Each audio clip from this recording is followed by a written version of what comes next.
tu sei tu Rosaria, no, non chiudere, ti prego, mi a sentire. Non voglio la tua mamma, voglio solo parlare un attimo con te. Non ha tanta importanza se ci conosciamo o no. Conosco la tua mamma, un vecchio amico cariso.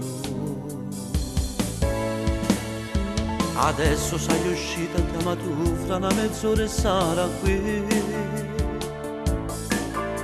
E intanto che sta voce a stessa cama viene in sonno e non mi fa per me.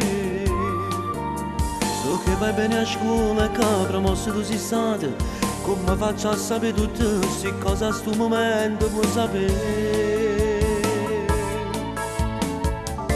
Sono 10 anni che mi tengono in tuo cuore, che soffro solo e si sapesse che dolore.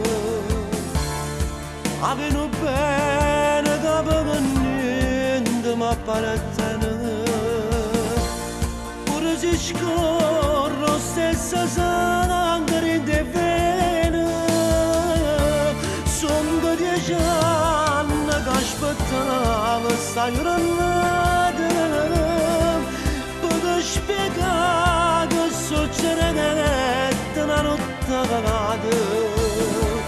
Casi per caso me l'avessimo evitata.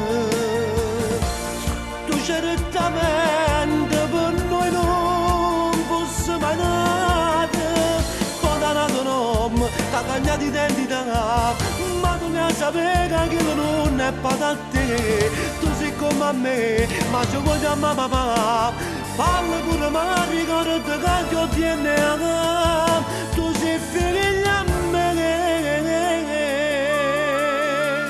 Pena d'amore, pena sbandata. 10 anni fa io mi spartette con mamma e solamente ora mi rendo conto che tiene tu ragione e non mi chiama papà. Io sono troppo piccola per capire, ma è arrivata la mia mamma. Se vuoi te la passo al telefono. No, mi accontento solo di poco. Ti prego, chiamami papà. Sono 10 anni che mi tengo in tuo cuore, che soffro solo e se sapesse che dolore. Avevo bene che per niente mi appartiene.